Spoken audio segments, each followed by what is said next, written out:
aqui que já conectou a Maria Eduarda. Então, pessoal, sejam bem-vindos. Fiquem à vontade para colocar aqui os comentários no chat, as considerações sobre o conteúdo, né? Exatamente. À vontade.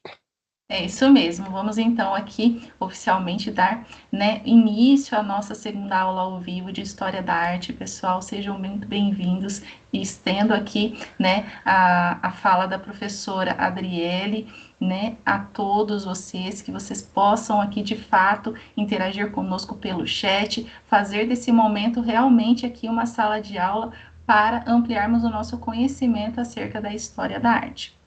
Quem não me conhece, eu sou a professora mediadora Camila Karima Nostobix, acompanharei essas aulas ao vivo junto com vocês, então se vocês tiverem dúvidas, fico aqui conectada no chat, também faço a mediação lá pelo estúdio, e antes de tomarmos aqui os conteúdos que a professora Adriele preparou, né, para essa noite, gostaria apenas de dar 2 recadinhos bem importantes aqui, que dizem respeito do nosso curso, pessoal. Então, gostaria, primeiro deles, de lembrar, né, a todos vocês que nós temos aí, né, em vigor desde 2023, pelo Ministério da Educação, o MEC, as atividades extensionistas, né, os projetos de extensão, que são, né, a partir de 2023, obrigatórios aos nossos estudantes de graduação EAD.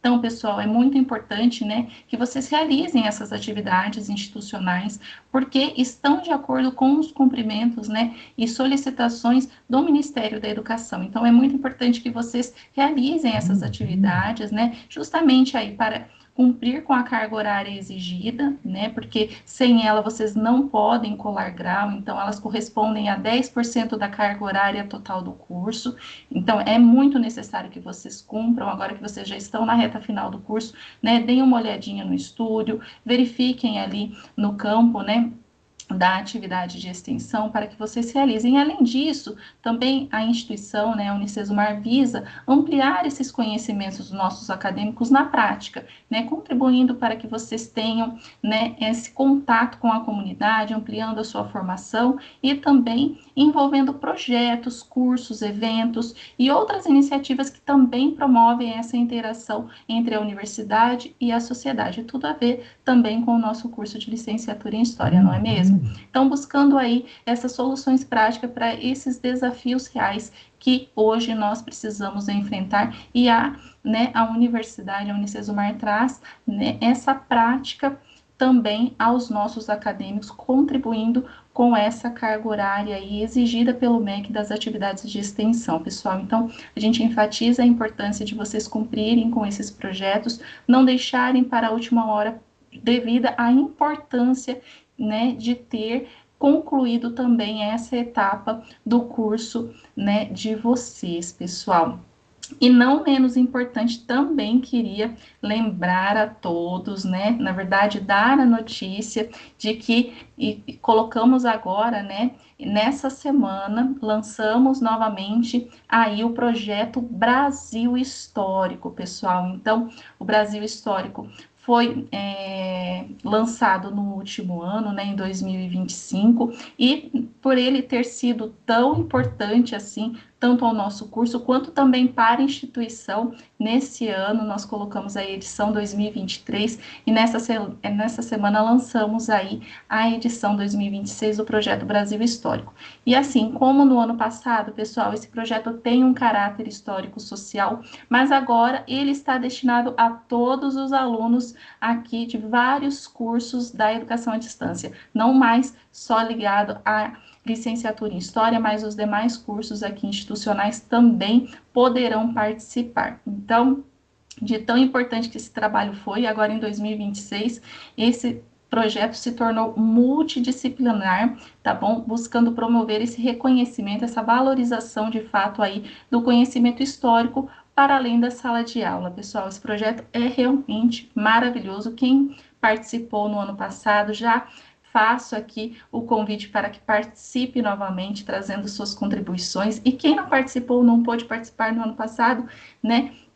fica mais ainda aí a necessidade de estarem conosco nesse projeto esse ano, tá bom? E para já iniciarem os estudos aí do Brasil Histórico, né, no início agora do seu lançamento, as duas primeiras categorias já estão abertas. Então, é o primeiro aí, Patrimônio Cultural e História e Cultura Indígena Afro-Brasileira, pessoal. Essas duas categorias já estão em vigor, tá bom? E podem já iniciarem aí os seus trabalhos, os seus estudos acerca dessas categorias. O link do nosso projeto eu deixei aqui fixado no chat, então basta clicar nesse link que vocês serão redirecionados a esse site para mais informações. E também, em caso de dúvidas, a gente fica também à disposição lá no canal Fale com o Mediador no Estúdio, pessoal. Bom, sem mais delongas, né, sem estender aqui o tempo dos professores, gostaria novamente de dar as boas-vindas à professora Adriele, ao professor Lúcio Ferrarese, que hoje está aqui conosco também nessa noite, faz parte, né, das atividades aqui dessa noite, dos conteúdos que ele também preparou junto conosco, para ainda assim, né, trazer um bom conhecimento acerca da disciplina, né, de História da Arte, pessoal. Mais uma vez, boa noite, professores. Fico aqui no chat acompanhando toda a discussão e no que depender de mim, fico à disposição de todos. Uma boa aula para vocês. Obrigada, professora Camila. Agora sim, né, oficialmente. Boa noite, pessoal. Sejam todos muito bem-vindos, então, à nossa segunda aula ao vivo, né? Mais uma vez, peço desculpas pela ausência na aula ao vivo lá na nossa primeira semana. Realmente foi por forças maiores, mas agora estou aqui e quero aproveitar muito, né, esse momento com vocês, né? Já falei, né, do Gilberto, do Felipe, do Paulo, da Sara, do Wesley. Boa noite, sejam todos muito bem-vindos. Eu espero interagir aqui com vocês neste momento tão precioso que é a aula ao vivo. Então, lá na nossa primeira aula, que acabou sendo gravada, eu falei com vocês acerca da arte na Antiguidade Romana. Por quê? É realmente para dar essa carinha de que Roma tem sim as suas próprias produções artísticas autônomas, que eles não foram meros reprodutores da Grécia Antiga, muito pelo contrário. Eles desenvolveram sim as suas próprias manifestações artísticas. E isso envolve também as suas próprias características, que tinham um envolvimento ali mais da vida prática, que tinha ali uma importância muito grande para aquilo que tinha alguma utilidade na vida, como a gente vê no Coliseu, como a gente vê nos aquedutos, nas termas, nas vilas, né, naqueles afrescos que acabam ali tendo proeminência dentro da arte na Antiguidade Romana. Então, seguindo uma linha cronológica para a gente entender essa história da arte, hoje eu selecionei para vocês como tema a arte bizantina, que é uma arte que tem uma certa continuidade com o Império Romano, porque os bizantinos eles se consideraram até o fim, né, da sua existência em 1432 como herdeiros diretos do Império Romano, só que eles apresentaram as suas diferenças. Lá no final, né, da arte da Antiguidade Romana, a gente vê algumas características ali do que vai ser o bizantino começando a despontar dentro da arte. Mas aqui eles vão desenvolver as suas características próprias e principalmente esse apelo, essa importância que eles dão para o simbolismo, né, para essa questão da vida religiosa, do catolicismo ortodoxo, né, junto com esse poder secular. Aí, sem mais delongas, né, eu trouxe o professor Lúcio, então, para a gente aqui dar continuidade. Deixa eu passar aqui os slides mais para frente. O professor Lúcio, como vocês estão vendo ali, ele possui bacharelado em Direito pela Universidade Estadual de Maringá, ele tem licenciatura em História também pela UEM, ele também tem graduação em Pedagogia, ele é mestre em História, ele tem algumas pós que eu não vou me atrever a falar os nomes aqui, mas por que que eu convidei o professor Lúcio? Porque ele tem muito cabedal, principalmente dessa questão contextual da Idade Média, como também, se vocês notarem aqui no texto de apresentação do professor, ele trabalhou com as tapeçarias, né? A tapeçaria de Bayeux. Então, ele tem ali um repertório voltado para a história da arte dentro da Idade Média. Então, ele pode acrescentar muito na nossa aula. Professor, seja bem-vindo, pode se apresentar, fica à vontade. Professora Adriele, muito obrigado, uma honra sempre fazer a aula com você. Gostaria de estender minhas congratulações também ao curso de História da Unicesumar, Unicel, Vida Vitro, que estão fazendo este curso, e também os nossos alunos e as pessoas que estão assistindo hoje. Gostaria de dizer boa noite a todos vocês, muito obrigado por estarem nos assistindo. Estou feliz de estar aqui, poder participar com vocês dessa aula de História da Arte, né? Num período que eu amo muito, a minha especialização, Idade Média, né? No caso, voltado para a Idade Média do Oriente da Europa, ali, que conversa muito, tem muitas coisas assim, em relação ao Ocidente, que é a minha especialização maior, mas também como vocês devem ter lido, talvez, o livro de História das Civilizações Orientais, que foi escrito por mim e pela professora Adriana em conjunto, né? Nós tratamos ali também do Oriente, da Europa e algumas civilizações orientais ali, alguns panoramas mais gerais, para que nós todos, como futuros profissionais da história, né, da educação também, possamos apresentar informações fidedignas, informações interessantes para os nossos futuros alunos, né? Então, novamente, um prazer e uma boa noite a todos. Espero que nós possamos fazer um ótimo trabalho em conjunto aqui apresentando essa aula. Professora, obrigado. Professor Lúcio, né, ele já fez algumas participações aqui dentro do nosso curso de História, e o que ele se referiu aqui ao livro, né, de História das Civilizações Orientais, é uma outra disciplina dentro da grade ali do curso de História, que eu não sei se todos vocês já cursaram ou se ainda vão cursar, mas que eu e o professor nós escrevemos o livro, então, em conjunto. Então, além, né, desse conhecimento que o professor apresenta sobre o contexto da Idade Média, sobre, né, a arte dentro desse contexto, ele também tem um repertório ali muito sólido no que se refere à história do Oriente. Então, continuando aqui, quais são as nossas metas de aprendizagem, então, hoje, é entender essa estrutura do Império Bizantino, voltando mais para essa questão contextual. Em um segundo momento, falar sobre os aspectos da arte medieval oriental, porque o Ocidente vai desenvolver outros dois grandes movimentos, principalmente, mas não únicos, como o românico e o gótico, que tem uma pegada um pouco diferente, são técnicas diferentes, embora ainda, né, apelem bastante para a questão simbólica, mas aqui no Oriente vai ter as suas características muito particulares que merecem ser trabalhadas. E por fim, nós faremos então essa análise das obras. Não significa que a aula vai estar toda divididinha. Esses conteúdos eles irão se cruzar e a gente vai, né, falar de contexto, analisar a obra, então a gente vai indo e voltando numa linha pedagógica, não precisem ficar ansiosos, porque eu entendo que quando a gente fala de história da arte, é uma disciplina bastante pesada, porque ela requer, né, um conhecimento muito profundo de todo mundo, querendo ou não, porque ela não tem um recorte temporal. A gente não está falando do século tal ao século tal, a gente está falando da história humana. Então, todo período em que tem o humano, existe arte. Então, isso requer um conhecimento muito profundo que por vezes, né, a gente não conhece, não domina todos os períodos, mas a gente vai trabalhar de uma maneira em que fique compreensível para todos, ok?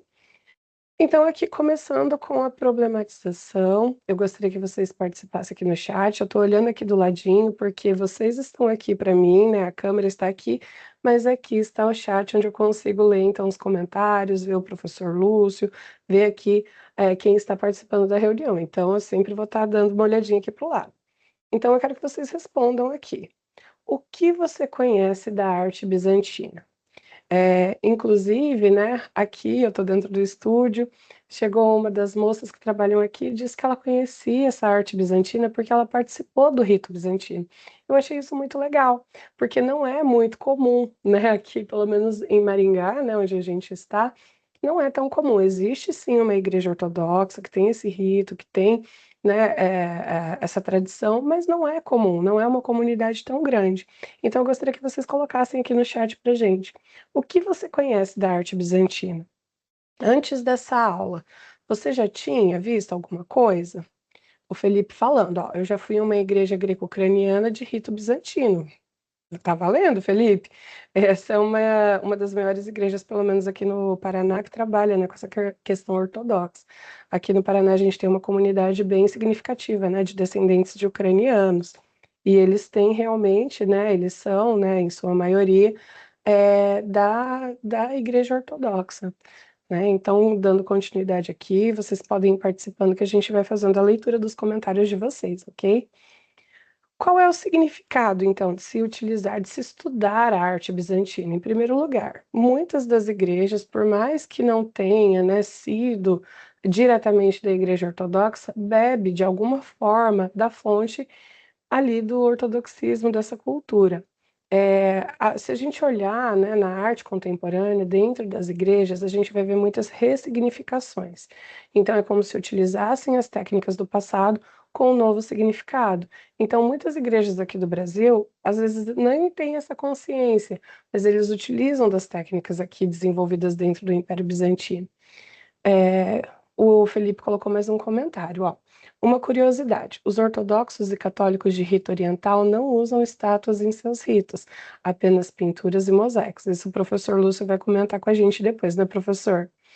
O Wesley também colocou: conheço apenas imagens de mosaicos, igrejas, basílicas. Realmente, né, como esteve muito atrelado o poder secular com o sagrado, a gente acaba ligando realmente essa questão do sagrado com a arte também, porque estava ali tudo misturado de certa forma. A arte bizantina também ela trouxe inovações para os padrões de beleza. Eles romperam com aquele padrão de beleza greco-romano que estávamos acostumados no Ocidente, e eles trouxeram um novo padrão. Também faz parte do processo histórico, não é porque houve, né, a divisão do Império Romano do Ocidente com o Oriente, que o Oriente, por ficar ali um pouco mais isolado, digamos assim, que ele não teve importância histórica. Ele esteve, sim, esteve presente, ele influenciou toda a sociedade. Olha que legal, o Felipe colocou aqui para gente a Nossa Senhora do Perpétuo Socorro, que ela é bizantina e é tida como uma das primeiras representações da Virgem Maria. Muito bom. Professor, essa imagem, inclusive, é de algum apóstolo? Você tem algum conhecimento a respeito? Se eu não me recordo, é atribuído à tradição, claro, nós não podemos necessariamente verificar historicamente falando, mas a tradição diz que, se não me engano, é o apóstolo São Mateus que pintou ela, supostamente no século I, né, já. Uhum, E que foi dado, obviamente, imitações, continuações, pelos gregos ali, que mantiveram a veneração à imagem, né, em lembrança a Senhora Mãe de Jesus, né, Maria, e ali também Jesus infante, né, que também é um foco de adoração. Então, eu posso ter falado incorretamente qual apóstolo, a memória não é muito boa às vezes, mas é um dos apóstolos, sim, que é atribuído à pintura e depois a manutenção é dada piedosamente pelas populações religiosas ali do século um em diante, né, para manter como fonte de veneração dali. uhum. Olha, uma curiosidade, quando eu era jovem, eu participava de uma comunidade que se chamava Nossa Senhora do Perpétuo Socorro, e inclusive a festividade, né, em relação à Virgem Maria, referida aqui na Perpétuo Socorro, é em junho, né? Estamos próximos aí das festividades. Muito bom, Felipe. O Paulo falando também dos mosaicos bizantinos em Ravenna, que são bem famosos, né? Então, continuando aqui, qual é o significado de se estudar a arte bizantina? Ela também é a ponte entre a antiguidade, a medievalidade e o renascimento, porque como ela teve características muito particulares, próprias, a gente consegue tirar características ainda da antiguidade dentro das suas produções, tem sim ali alguma referência, alguma inspiração dentro dos movimentos artísticos que se desenvolveram no Ocidente ali na medievalidade, e também a gente consegue ver algumas pontinhas ali do renascimento artístico italiano, né? Estava próximo, não é no mesmo contexto geográfico, mas estava próximo e também estava ali influenciando um ao outro mutuamente. E eles tiveram técnicas muito particulares, né? Por mais que em outras partes do mundo, por exemplo, tenha se desenvolvido o mosaico, não foi tão forte quanto aqui dentro do Império Bizantino, que a gente consegue colocar como uma das características principais, certo? Então, a experimentação, né? Você acredita que esses padrões inaugurados pela arte bizantina ainda existem? Será? Pensa um pouquinho na realidade. Eu acho que o Felipe já conseguiu identificar. Professor Luz, o que que você acha? Ah, alguém está acertando na mosca, sim. Muito bom, Felipe, inclusive.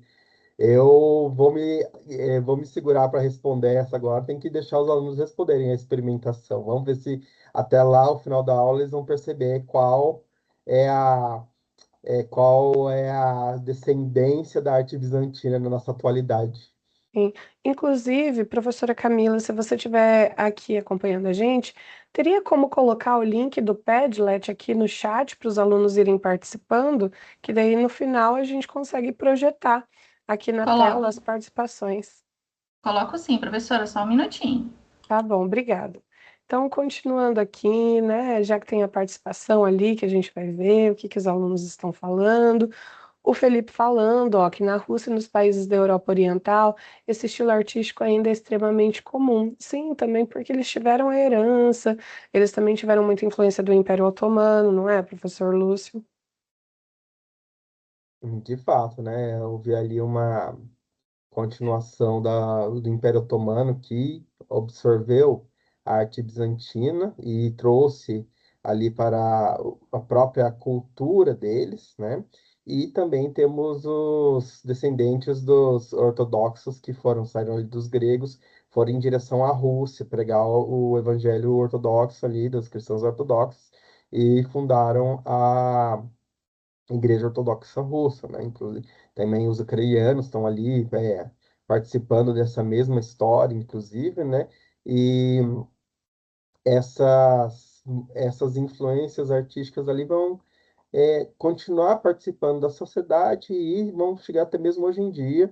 Inclusive, nós podemos falar a, a história do cinema russo, inclusive, existem várias recriações de lendas, né? Vários desenhos que eles usam essa estética, inclusive, bem mais recentes aqui, o século XX, inclusive, e ainda continua popular em alguns nichos, né? As influências da arte bizantina, né?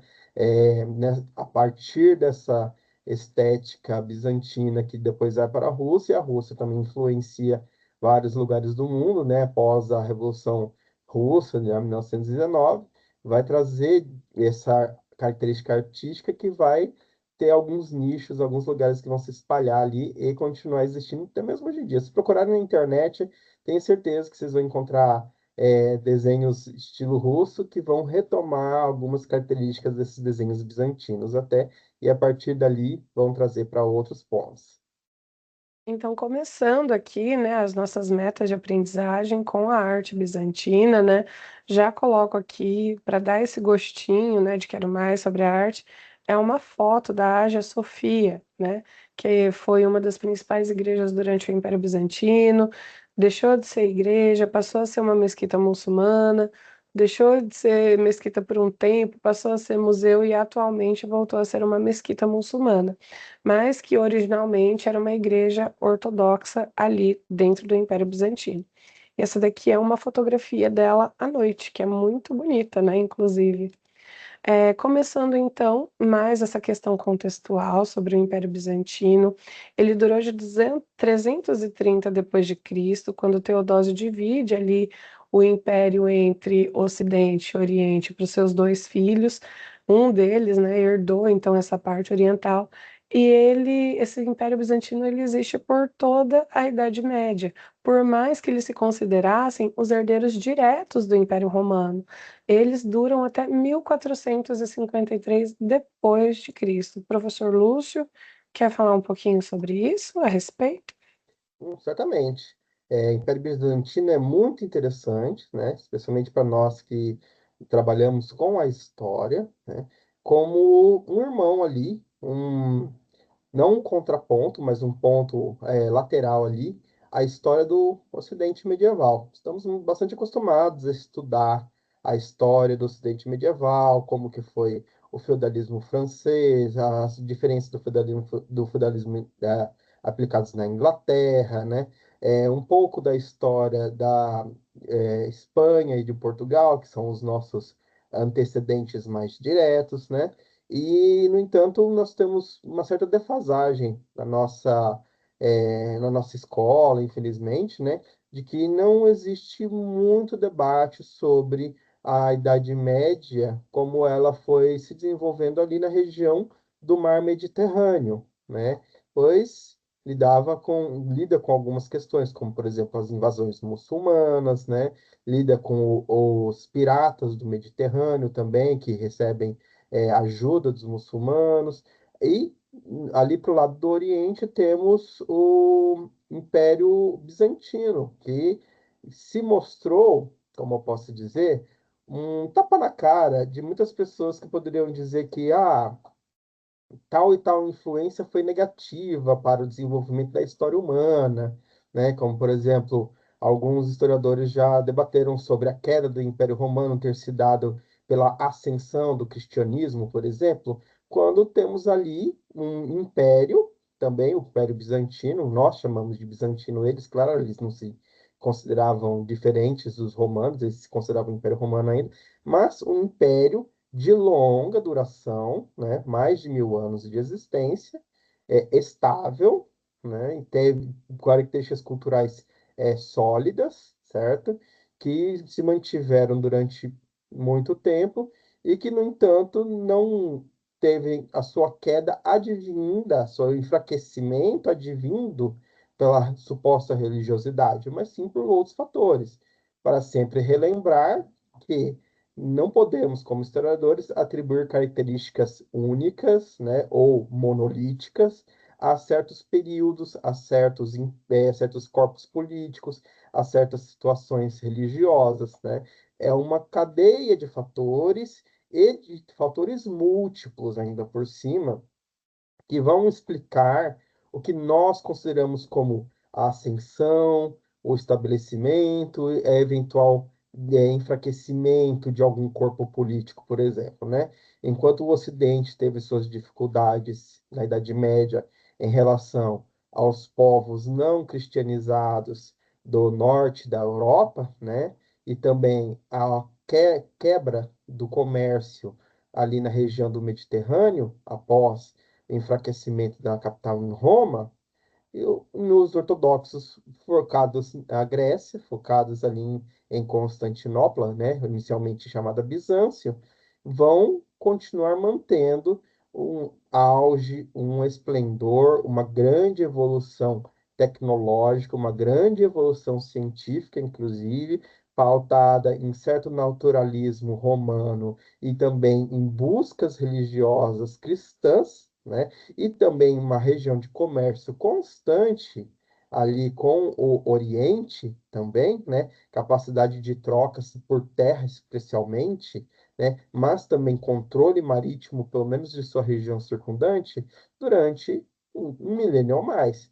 Então, nesse sentido, estudo do Império Bizantino, a sua longa duração já é um testamento para dizer que é muito mais complexo do que dizer a fator X é negativo e tal fator Y é positivo. Não. Como historiadores, situações múltiplas, acontecimentos múltiplos e simultâneos, que vão ajudar a explicar, mas nem sempre, inclusive, se não tivermos muito afinco, podem explicar 100% do que aconteceu. Afinal de contas, como historiadores sabemos, o que nos chega até hoje é uma parte do que foi criado. Então, ainda temos muito trabalho a fazer, muita pesquisa a fazer, muito debate a fazer para chegar mais próximo do que pode ter acontecido, né? Sem levar a um lado unilateral, monolítico e único da história, certo? Então, é Desculpa, nesse professor sentido que eu queria Lúcio. falar. Pode falar. O que, né, eu acho que o professor Lúcio está querendo dizer aqui é só realmente para complementar, né, professor? Não é para corrigir, obviamente. É nessa questão das influências. A gente fala, né, que teve muito da Grécia, de Roma, que eles se consideravam herdeiros do Império Romano, mas a gente tem que lembrar que assim como aquela arte desenvolvida na Roma antiga, o Império Bizantino ele foi algo novo. Né? Ele não foi exatamente uma cópia de Roma, não é isso que a gente está querendo dizer. É que ele teve sim influência, mas ele também teve autonomia. Ele foi algo diferente, né? E é interessante a gente falar que, por mais que eles se consideravam o Império Romano, a gente tenta sempre, né, distanciar ele desse império, colocando então o nome de Império Bizantino justamente por causa de onde, né, a capital estava localizada, que era uma antiga colônia grega chamada Bizâncio, por isso do Império Bizantino. Posteriormente, né, essa capital foi chamada de Constantinopla durante o Império Romano Unificado, que era o quê? A cidade de Constantino, né? E depois, né, atualmente se chama Istambul. Então, a gente está falando dessa mesma localização, que era uma antiga colônia grega que tinha o seu nome, né, ali de Bizâncio e, portanto, Império Bizantino. Pode continuar, professor. Então, nesse sentido, né, a professora já até levantou em consideração a questão do nome, né? Bizâncio, o nome grego, antigo. Depois, graças a um dos imperadores Constantinos, foi rebatizada como Constantinopla, né? Imperador do Império Bizantino, no caso, né? E, posteriormente, Istambul. Curiosamente, durante muitos séculos, o Império Otomano, um descendente posterior do Império Bizantino, né, que era muçulmano, né,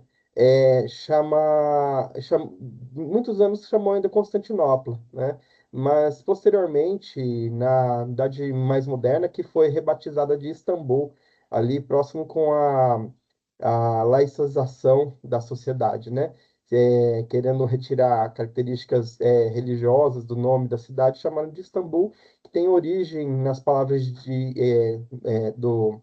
do idioma turco-otomano, né, de ir à cidade. Istambul, basicamente, a cidade seria o nome, traduzindo, por assim dizer, né?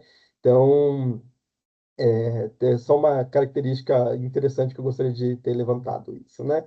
Ah, então, falando sempre dessa questão entre o Império Bizantino, né, ser descendente de Roma e Grécia, né, com o viés mais para o grego. Por isso ele é diferenciado, como a professora falou, do Império Romano original, né, tem essas características. Fora também de ter sido muito mais cristianizado, um cristianismo com características próprias também, diferente do cristianismo que vai crescer ali em Roma, que vai se tornar a Igreja Católica Apostólica Dita Romana, certo?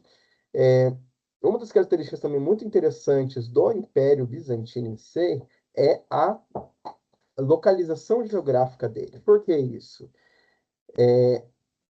A cidade de Constantinopla, a capital, tem acesso a dois continentes, o continente europeu e o continente asiático, através da região da Ásia Menor, ali na região da Turquia. Ele fica bem uma ponte, por assim dizer, né?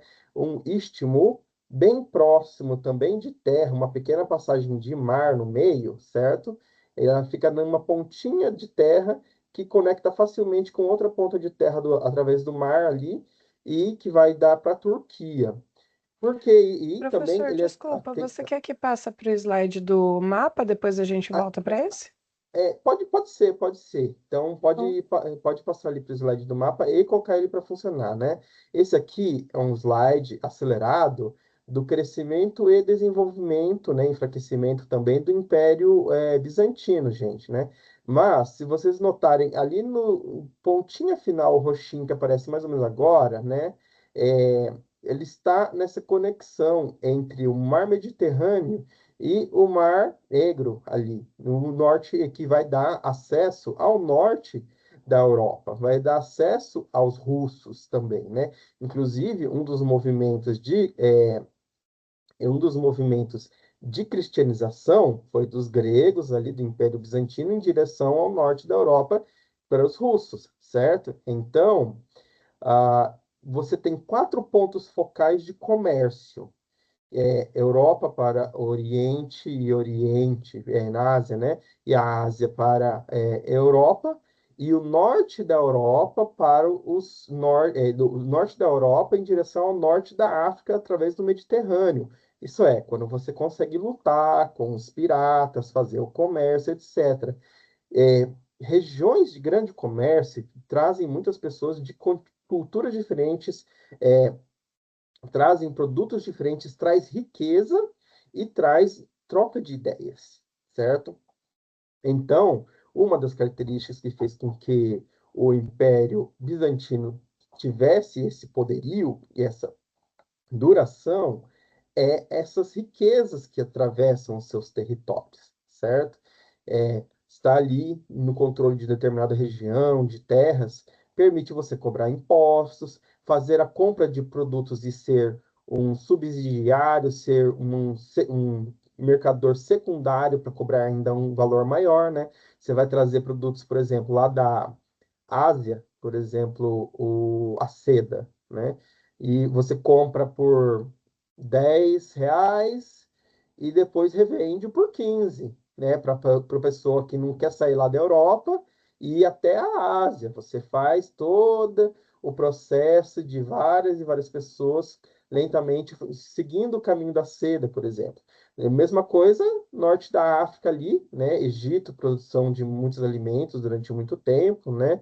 É, e o norte o norte ali na Rússia, norte da Europa também vai trazer ossos, peles, vai trazer metais, entendeu? Existe uma grande quantidade de trocas de produtos e bens e o Império Bizantino vai estar num lugar favorável para que ele se mantenha.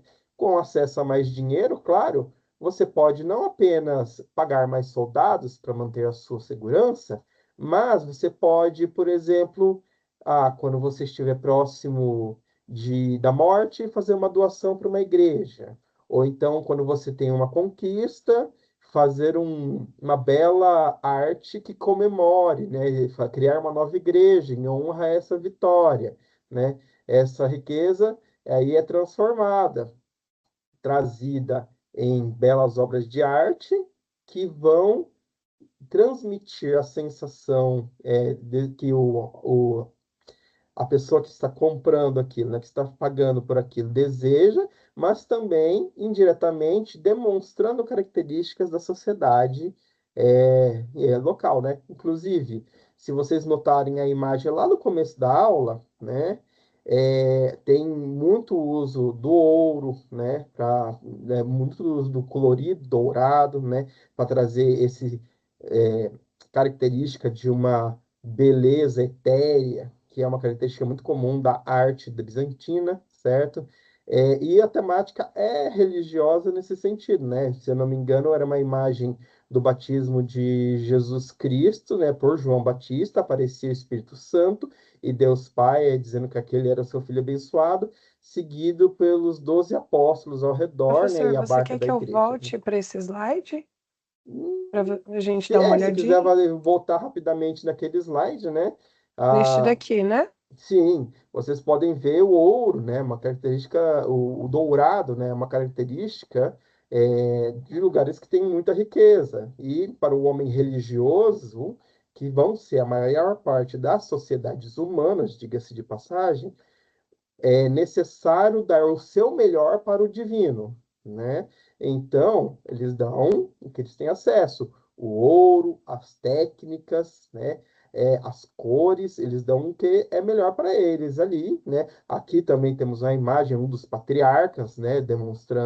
A, demonstrando a Bíblia, né? E fazendo uma benção com os dedos, a união hipostática a união da carne Ah, humana com a professor, nascença esse divina. daqui eu gostaria de fazer um adendo de Uhum. que não é de dentro do Império Bizantino. Isso daqui é uma imagem feita no século XIX.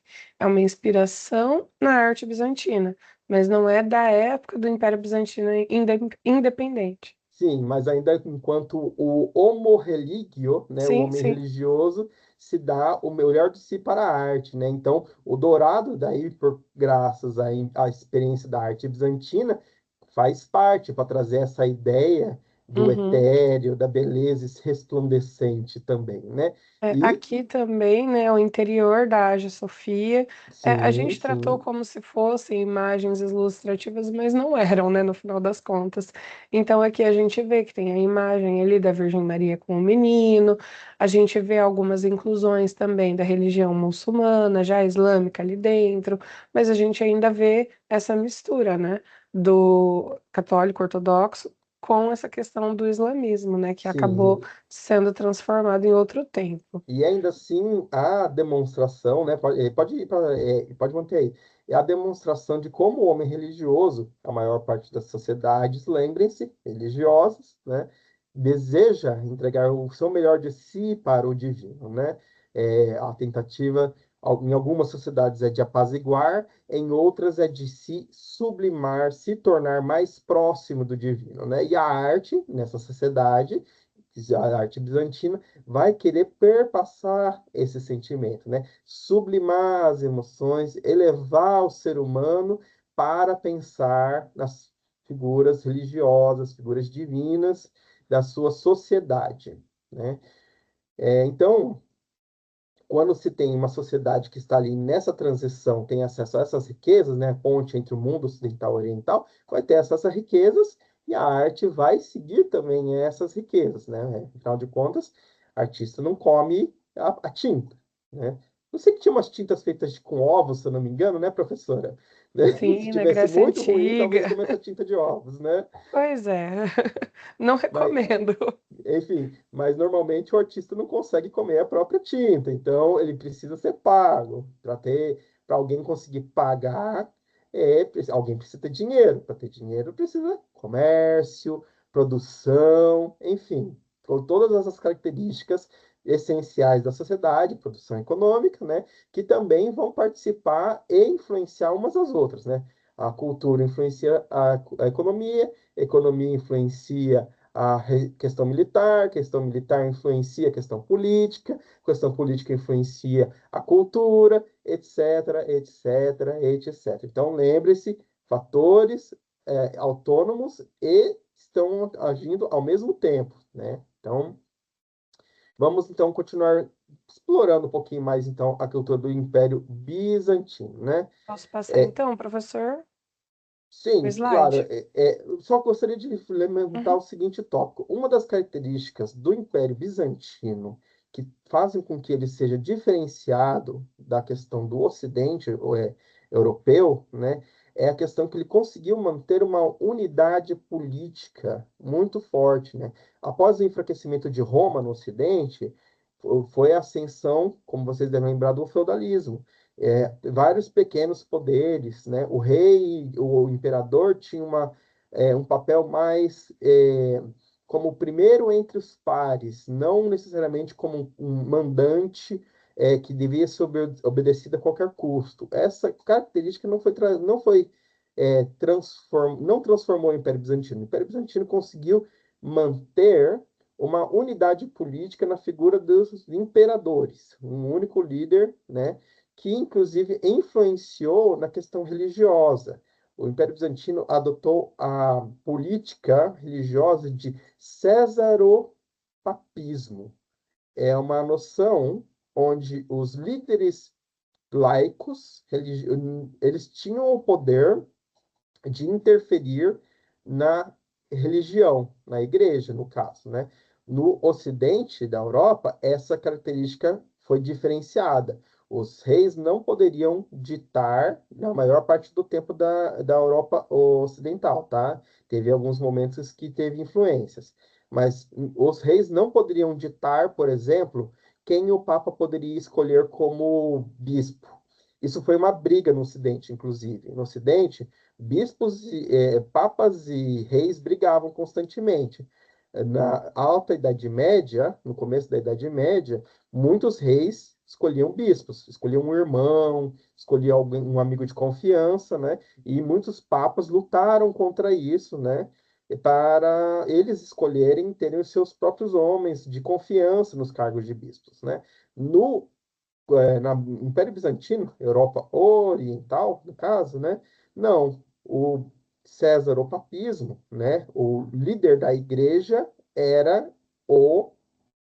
era o imperador, tal qual influenciou possivelmente as ideias ali no final da Idade Média da criação das religiões protestantes, como, por exemplo, a religião dos ingleses, né? Se não me engano, é o. Professor, você lembra o nome?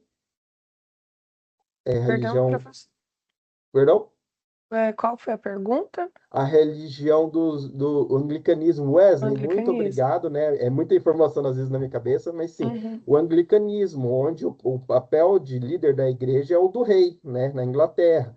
Pode ter influenciado por causa da queda do Império Bizantino, ali no final da Idade Média, 1453. Quando o Império Bizantino caiu em 1453, muitas pessoas saíram de Constantinopla e foram para a Europa ocidental, né? Trazendo ideias como, por exemplo, o Césaropapismo, né? De que o líder da religião poderia ser o rei, né? O líder da igreja poderia ser o rei, trazendo ideias como, por exemplo, um desconforto ou uma desconcertância para com o Papa, não aceitando a autoridade papal. Ali no final, o que ajuda a levantar ideias para o protestantismo posteriormente, né?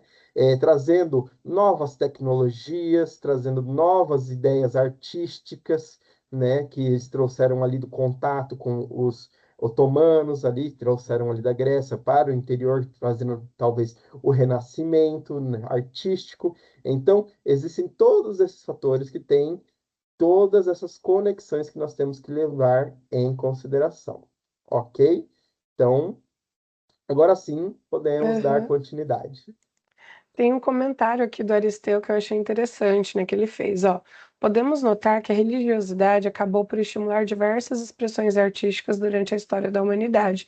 Desde a pré-história, Aristeu, a gente não tem muito conhecimento, né, do porquê que eles faziam, mas uma das teorias mais aceitas é por causa da vivência religiosa. Então, sim, desde que o humano é humano, tem a arte, tem a religião e muitas vezes elas todas se misturando e se influenciando, né? Professor, tem uma pergunta aqui do Gilberto, mas vamos Uhum. deixar ela um pouquinho mais para frente quando a gente estiver falando da questão iconoclasta, iconofilia, que daqui a Sim, pouquinho, sim, pode sim, ser? claro, né? Pode ser, Gilberto? Eu queria até adicionar um pouquinho na questão que o Aristeu levantou, né? É, muitos de nós, por vezes, estamos enviesados com uma certa visão do que é religião e religiosidade na história, né? Porque estamos acostumados com o conceito da religião e religiosidade do catolicismo, no caso, né? Aqui no Brasil, especialmente, né? Todavia, nós temos que lembrar que mesmo se nós não quisermos falar de catolicismo, nós temos que pensar que as religiosidades, as religiões e as pessoas que vivem essas religiosidades e religiões expressam elas de maneiras diferentes, não considerando elas como necessariamente denigratórias, ok? Não negativas, no sentido de que se, por exemplo, existir algum tipo de empecilho, tabu de alguma religião, não apenas o catolicismo teve tabus, claro, todas as religiões têm. Não significa que o tabu impediu algum tipo de avanço na arte. Muitas vezes o artista vai descobrir formas de contornar o tabu para se expressar. E isso auxilia, por vezes, a imaginação, né? Se é um tabu, por exemplo, demonstrar em uma sociedade os ossos, pode-se criar uma figura de linguagem emblemática, né, que apenas dê a entender os ossos, por exemplo. E daí parte do observador completar a figura com os ossos, né? E assim, dessa mesma forma, nós podemos colocar, inclusive, nas sociedades cristãs, né? Que vão trazer a religiosidade ajudando, mesmo às vezes não intencionalmente, na imaginação e na arte, por assim dizer. Professora, pode continuar? Você queria trazer alguns aspectos da arte bizantina? Sim, vou falar brevemente para a gente ter mais tempo de olhar as obras de arte e interagir aqui com o pessoal que hoje estão participando, eu estou gostando. Então, de modo geral, né, quais são os aspectos da arte bizantina? É justamente essa união entre os aspectos sacros e seculares. Vocês vão ver ali em alguns mosaicos que eu vou apresentar, em alguns afrescos, que muitas vezes um imperador está representado tal qual um santo, com a auréola, inclusive, na cabeça. Então, como tinha toda essa questão, né, da iconofilia, da iconoclastia, que foi muito marcante ali dentro do Império Bizantino, eles misturavam, porque não poderia ser uma veneração. Então, houve muito esse casamento entre o poder político secular e o poder ali sacro, embora, né, que nem o professor Lúcio explicou, nem sempre o poder secular tinha tanta influência assim dentro do poder sacro, mas eles estavam ali o tempo todo se relacionando. Inclusive, uma característica, né, para complementar o que a professora disse, pessoal, é de que nós consideramos hoje em dia, inclusive, como uma característica de unificação da sociedade, né? É, os usos das artes para demonstrar determinadas pessoas, em determinadas situações, histórias, elas são usadas para fazer com que os povos que estão observando, né, nos casos dos súditos, sintam orgulho, pertencimento a essa sociedade, né? Então, a arte usada como uma ferramenta para manter a união da coesão social, né? E então os imperadores vão fazer uso dessa arte também, como se fosse uma ferramenta que nós chamamos hoje em dia de propagandística. Uhum. Obviamente, eles não pensavam nesse formato naquele tempo. Não era uma coisa pensada maquiavelicamente. Ah, farei uma Não. igreja ali e colocarei eu como uma figura de santo para que todos me adorem como o rei Não. imperador sacro do Império Bizantino. Não, mas serve a essa ideia de manter a coesão social, manter as Uhum. ideias do povo unido através de um ideal que é representado pela figura do imperador, ou então, Uhum. no caso religião, representada por certas figuras religiosas, como a adoção de um santo específico para a proteção do Império Bizantino, por exemplo, né? Então, professor, você queria comentar? Não, professor, é justamente isso, nessa questão da criação da identidade, né? Porque eles queriam se manter unidos. Então, eles tinham que criar elementos que fizessem com que eles se reconhecessem, principalmente a partir ali do visual, neste caso. Tem um comentário aqui que o Aristeu fez, ó, por isso é importante observarmos uma obra analisando o contexto do período, pois existem muitas mensagens e informações que muitas vezes passam despercebidas. Este é o ponto, Aristeu. Quando a gente fala de história da arte, dentro da história, a gente nunca vai olhar uma obra de arte pela obra de arte. Claro, é importante sim reconhecer as técnicas, o que que o artista está querendo falar. Só que mais do que isso, a gente vai muito além. A gente quer reconhecer, tá, mas para quem que esse artista está produzindo? O que de fato ele quer passar? Por que que ele usou determinados materiais? Por que que ele publicou em determinado lugar? Então, muito mais do que está internamente dentro dessas obras de arte, o que nos interessa dentro da história da arte é perceber qual é o contexto. Por que que está inserido em determinado momento? Por que que aquilo foi importante? Por que que ficou famoso naquele período? Ou por que não ficou famoso? Por que que foi escondido, só foi surgir depois? Então a gente precisa sempre, sempre, isso não só para a arte, para todos os documentos históricos, questionar o porquê disso, quem, para quem, onde, quando, por quê, né? Nunca apenas fazer a leitura de conteúdo estritamente. Pode falar, professor? Um exemplo que eu gosto muito de utilizar. Eu trabalhei em tapeçaria de Bayeux no século XI, né, ali na Inglaterra, uma distância bem longa, tá? Mas um exemplo que eu gosto de utilizar para vocês, como a análise de um objeto de arte ajuda a pensar a sociedade, né? Na tapeçaria de Bayeux, fizeram o uso da cor azul, né? Você pensaria, tudo bem, né? Cor azul, tanto faz, né? Gente, cor azul, na natureza, é uma cor muito difícil de você adquirir por meio de processos naturais, né? Então, o que que aconteceu? Para lá na Inglaterra, alguém ter acesso à cor azul, significa que eles tiveram que importar uma pequena tinta feita de uma pedrinha que existe no Oriente Médio chamada lápis-lazuli. Uhum. Entendeu? O que que isso significa? Alguém teve que, por meio de vários mercadores, ir lá da Inglaterra até o Oriente Médio e vice-versa, né? Trazendo uma pedra muito específica de mineração muito exclusiva, né, para transformar em tinta, gente. Isso explica que, primeiro, era uma pessoa muito rica para poder conseguir trazer um objeto desse para usar como cor na tapeçaria de Bayeux, e segundo, que aquela cor azul, né, trouxe mais visualização das pessoas que não estavam acostumadas em verem obras de arte com aquela cor, né? O que deixou aquela obra de alta magnitude, né? E demonstrou que existia um comércio, mesmo que tênue, mesmo que muito alto, mas existia ainda assim um comércio entre a Europa Ocidental e o Oriente. Só passava por mais dificuldades. Mas se vocês entendem o contexto, se vocês entendem essas pequenas técnicas, você ajuda vocês a entenderem objetos artísticos, históricos, de uma profundidade muito maior. Então, É esse é verdade. apenas um exemplo. Quantos mais vocês Professor, não podem tirar? essa discussão da tinta azul me lembrou da tinta vermelha. Lá, né, até a Idade Média, da Antiguidade até a Idade Média, como que eles retiravam o pigmento vermelho da natureza?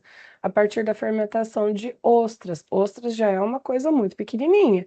Precisava fermentar no ponto certo para que tirasse o pigmento vermelho. Se passasse um pouquinho, era uma toxina que podia matar quem usasse esse pigmento.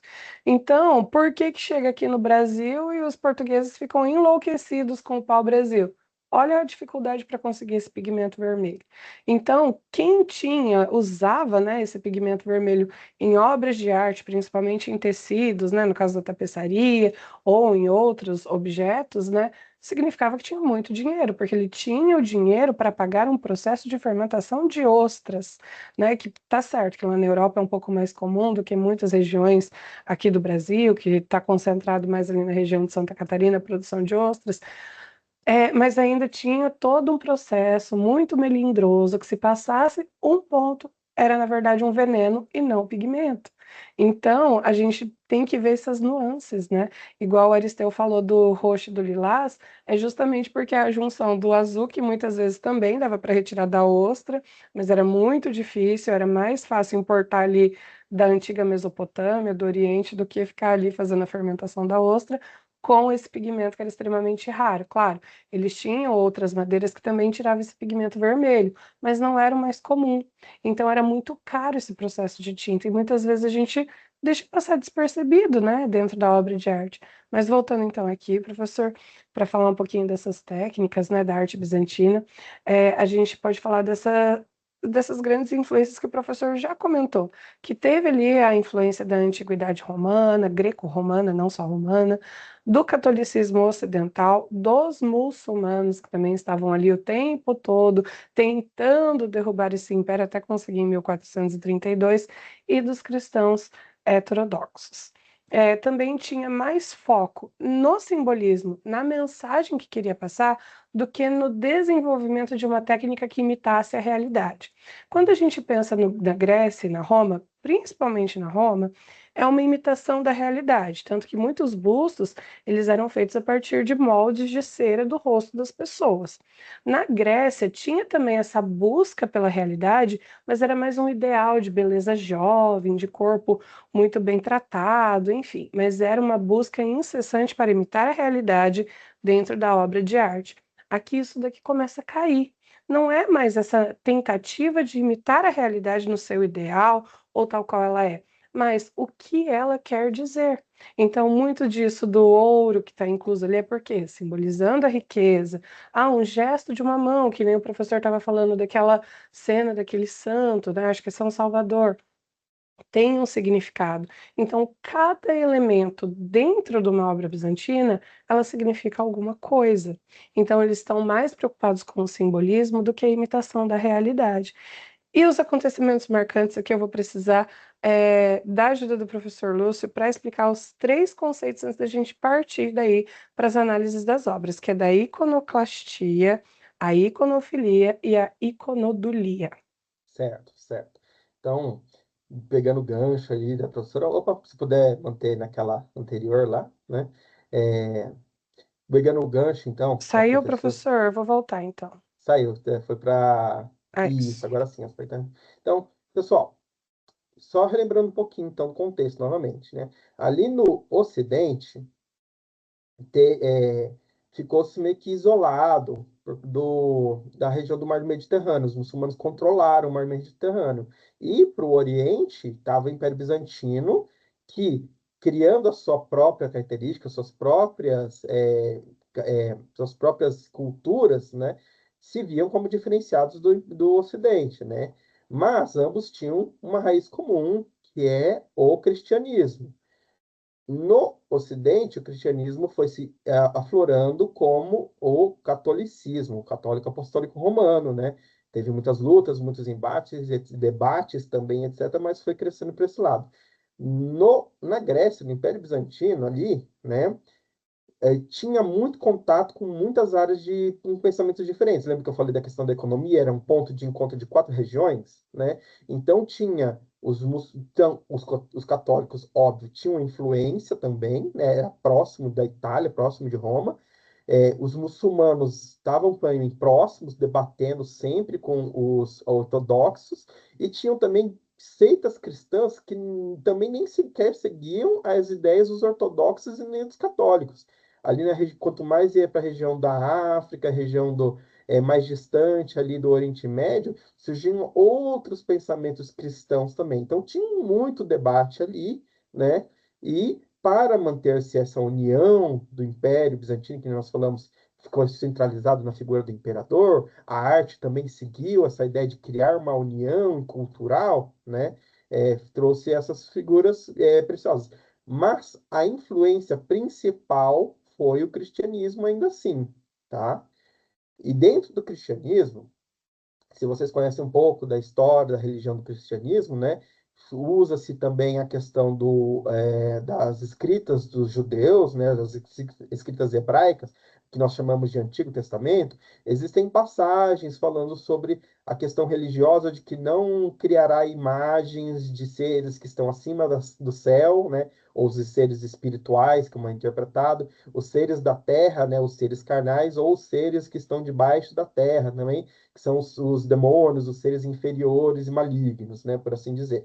Então, no debate sobre essa questão de não alterar imagens, o catolicismo foi para um lado. Ele pensou, ok, o que é uma imagem? Imagem, né, no sentido de criar uma estatueta e entronizá-la como ser divino, né?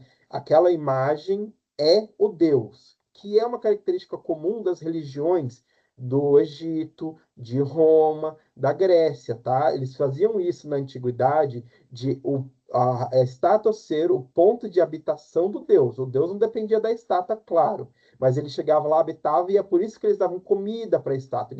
Eles adoravam a estátua porque ela era o lugar que o Deus estava habitando. Ela era o Deus daí, certo? E o cristianismo não tinha essa ideia, né? A ideia era de que não fazer essas imagens, e o catolicismo pensou, ok, no entanto, Cristo, né, entanto, Deus no Antigo Testamento, ele pede para que seja criada a Arca da Aliança com os querubins, pede que lá no Templo de Jerusalém seja criado os protetores, imagens de anjos. Então, o que pode, o que não pode? Deus pediu para levantar uma serpente para curar as pessoas de quando elas eram picadas por cobras lá na época do Êxodo, né? Quando eles fizeram os 40 anos no Egito, 40 anos no deserto, perdão, né? Então, o que pode, o que não pode, né? Deus não pode se contradizer. Então, as imagens que se falam na Bíblia são a deixar essas imagens como deuses. Mas será que podemos fazer imagens como memoriais? Aí, na Igreja Católica, eles permitiram. Na Igreja Ortodoxa grega, eles estavam com esse debate muito a sério, muito profundo. No século VIII, ali, 720, se eu não me engano, né, começou a ter um debate muito forte contra as imagens, através dessa interpretação. Não haverá imagens, né, não farás imagens de nada acima do céu, nada da terra e nada debaixo da terra. E esse debate começou a ganhar impulso, força. Uma parte considerável dos religiosos da Igreja Ortodoxa grega começaram a querer destruir as imagens. Isso se chama o movimento iconoclasta. Icono dos ícones, né? As imagens, as estátuas, e clasta, que significa em grego quebrar, certo? Foi um debate muito sério ali na sociedade que chegou quase a dividir ela. E o imperador teve que intervir para fazer uma decisão.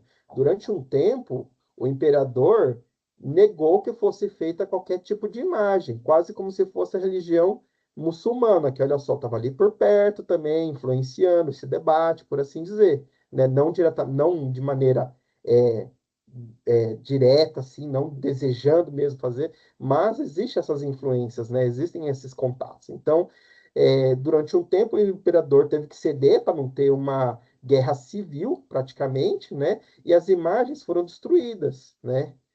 Eu tinha dois lados dessa guerra, dessa briga civil, né? Os iconoclastas, os que queriam acabar com todas as estátuas, destruir tudo.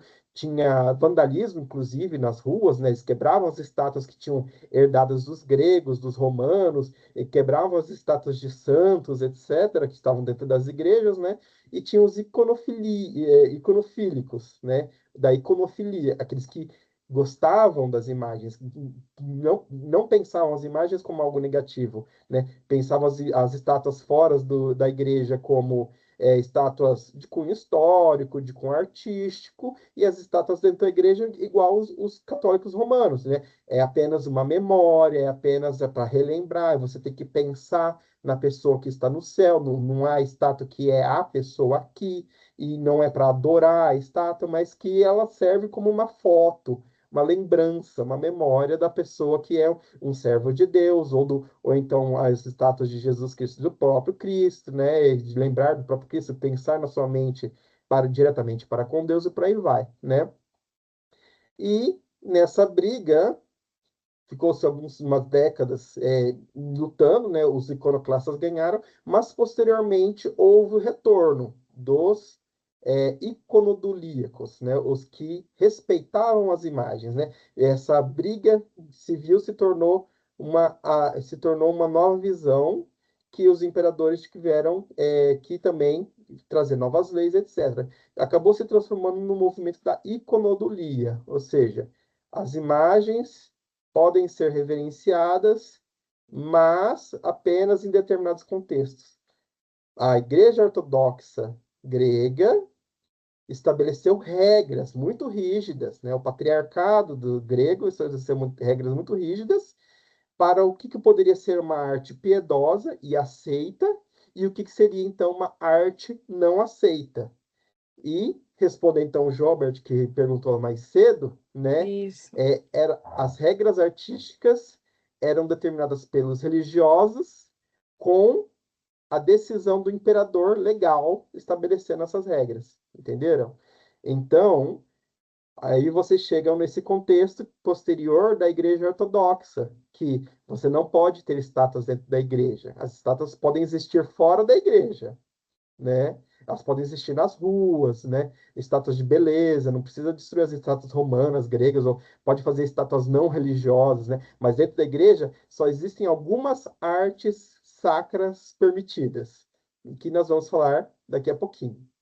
Isso, Então, esses são professor. os acontecimentos marcantes que vão marcar o Império Bizantino, que vai diferenciar da visão de arte deles para com o Ocidente. Ambos têm muitas similaridades, né? A ideia de que não importa o realismo da obra perfeito, importa o que essa obra suscita em você e sobre o que ela está falando, né? Normalmente, religiosidade etérea, né? Até mesmo que descarnada, por assim dizer, é uma tentativa que eles tentam alcançar. Professora, pode dar continuidade. Então, Professor, a gente está com o tempo apertado. misericórdia. Temos que finalizar essa aula um pouquinho antes do que o combinado com os alunos, antes dessa 1h30, porque a gente está em estúdio, né? Então, aqui vamos partir já para o lado das obras de arte para a gente explicar um pouquinho as características principais mostrando as imagens, embora a gente já tenha feito isso, né? Então, Perfeito. na arquitetura, a gente tem uma exploração das colunas, dos arcos, dos domos, que o Aristeu também já tinha colocado, se eu não me engano, um pouquinho, mas esse foi o Felipe, né? Que tinha falado, inclusive, que tinha até essas heranças dentro da arquitetura russa, né? Aqui eu trouxe, inclusive, uma foto, né, agora durante o dia da Hagia Sofia, né, que é para ver que tem muitas colunas, né, dentro da arquitetura ali do Império Bizantino, tem esses domos, né, que são essas partes arredondadas em cima das construções, e tem esses arcos que são de sustentação, para dar um ar mais de leveza do que aquelas paredes de concreto que era mais típico do Império Romano, que era típico da arte românica da Idade Média Ocidental. Professor, se quiser falar alguma coisa. Sim, inclusive, o que ajuda também a explicar um pouco dessas características da obra arquitetônica deles é o momento que eles estão criando. A engenharia, quando eles começaram a Hagia Sofia, com os domos, né, eles gostavam muito dos domos. Inclusive, uma influência, ou não sabemos se foi eles que influenciaram os árabes, ou se os árabes influenciaram eles, tá? Os muçulmanos, tá? Existem Exatamente. muitas semelhanças ali. Mas quando surgiu os domos, eles gostavam muito, as características de engenharia não eram capazes de construir domos muito grandes. Então, se vocês observaram bem atentamente, por exemplo, nesse minarete central, essa torrezinha comprida central, na base dele à esquerda tem um domo menor. E se vocês Uhum, começarem a prestar atenção, tem domos menores. Por quê? Porque eram os domos que eles inicialmente eram capazes de criar para que conseguiam sustentar o pé, que eram conseguidos sustentar pelas colunas e pelos arcos que eles sabiam construir naquela época. Conforme a uhum. Hagia Sofia foi se desenvolvendo, ela foi criando os domos maiores, entenderam? Para Sim. vocês, só para vocês verem Ela essa foi teia, construída em etapas, ela não foi exato. terminada de uma vez. Só para vocês verem como é interessante a história, essas teias de conexões entre a parte material, a parte espiritual, a parte elevada do pensamento e a parte da necessidade humana básica, né? É tudo muito interessante. Então, nesse sentido, a arquitetura é muito interessante, é essa união entre o Ocidente e o Oriente, de certa forma, também, que também posteriormente é influenciada e influencia outras religiões, né? Regiões também, né? Perdão. Exato. Aqui os detalhes então da Hagia Sofia, que é uma das obras mais conhecidas da arquitetura do Império Bizantino. Aqui tem uma imagem, né, mais detalhada por dentro, que dá para ver que ela tem um espaço amplo, tem bastante arcos aqui. Aqui fica evidente todo o uso de arco, essa entrada de luz, né?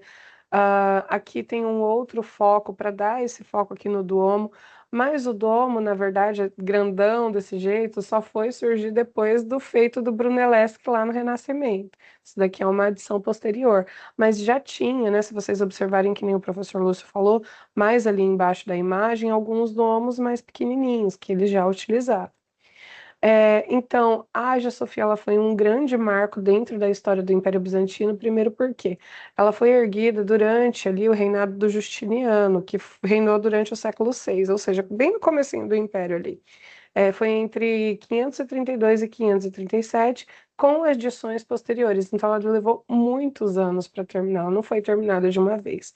Então, ela foi recebendo, né, esse aprimoramento das técnicas que os artistas acabavam recebendo, né, com o passar do tempo, iam desenvolvendo.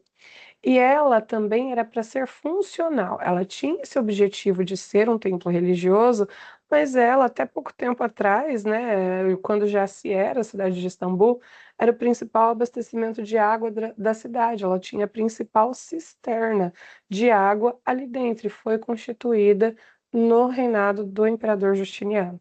Não era a casa do imperador, não era uma casa secular, era um templo, mas ficava muito próximo da casa imperial. Então, o imperador tinha acesso muito fácil ali para a Hagia Sofia.